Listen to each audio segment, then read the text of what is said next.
então, pessoal. Aqui nós vamos desenhar os fios de esqueleto do início, depois faremos a transição, em seguida faremos os fios da base inferior e depois os fios da base superior. Fiquem atentos em todos os detalhes que eu vou ensinar vocês. Bom, o primeiro fio, ele precisa ser feito no molde. Muitos alunos fazem o primeiro fio dentro do molde. Isso significa que quando você limpar esse molde, a sobrancelha não começou onde você desenhou, vai começar mais para dentro. Então eu recomendo fazer o primeiro fio em cima do molde, além de não fazê-lo no canto, ou seja, bem na linha da base, porque senão a sobrancelha fica com aquele bico, fica um pouco pesada. Os fios seguintes, pessoal, serão paralelos a este fio aqui, até chegarmos na região do início. Depois ele vai tombar, ficar um pouquinho mais longo, vou mostrar para vocês.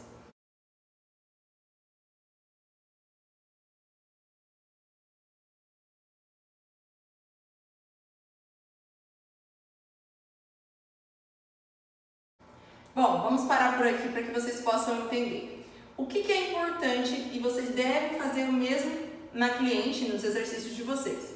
Manter o mesmo distanciamento entre os fios do esqueleto. A gente não pode fazer uns mais separados, outros mais juntos, ou então separado aqui embaixo, conectado lá em cima. Tenta deixar isso paralelo.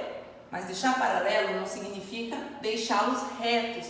Percebam que ele tem uma leve curvatura, ou seja, um pouco de movimento nos nossos fios, tá bom? Chegamos aqui na região da transição, ou seja, a partir daqui os fios mudam de direção. E aí, o que você deve fazer? Acompanhar esse direcionamento. Eu recomendo que você faça um fio de transição encostando no teu molde, ou seja, naquele que você desenhou com um lápis dermatográfico. Ele é como se fosse um arco, porém, muito cuidado para você não deixar ele muito fechado ou então bicudo, tá? Ele toca no contorno e desce. Ele também não começa aqui embaixo, também não precisa ir até o final. Ele é mesmo um arco para dar um novo direcionamento. Seguindo aqui, pessoal, eu opto por continuar pela cauda inferior, porque é o mesmo movimento que eu já estava fazendo. Então, eu volto e continuo. Lembra da espinha? Nós temos que desenhar esse fio até a espinha. Portanto, não faça ele muito tombado, senão vai ficar um fio muito longo. Faça ele paralelo aos fios de início.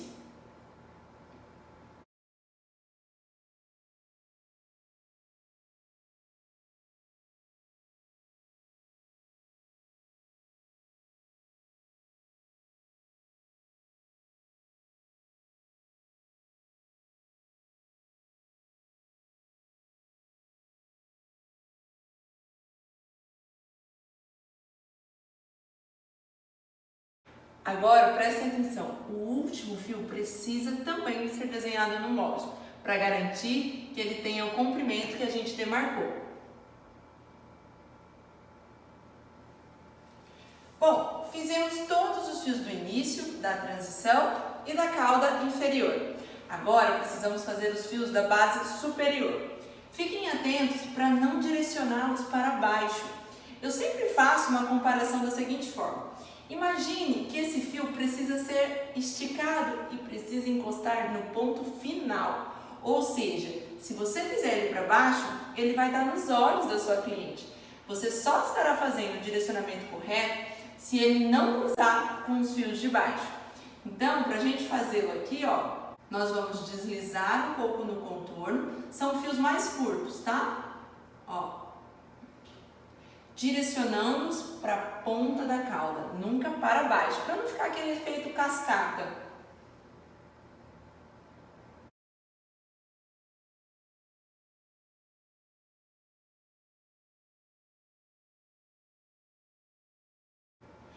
Quando a gente chega aqui no final, esse fio é um pouco mais reto, que é para não ficar com a cauda grossa ou irregular.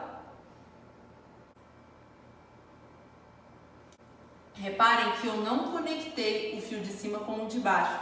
Se você fizer isso, ficará com a ponta igual uma seta.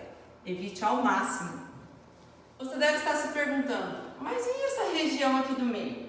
Calma, isso tudo será preenchido depois. Esse aqui é somente o esqueleto.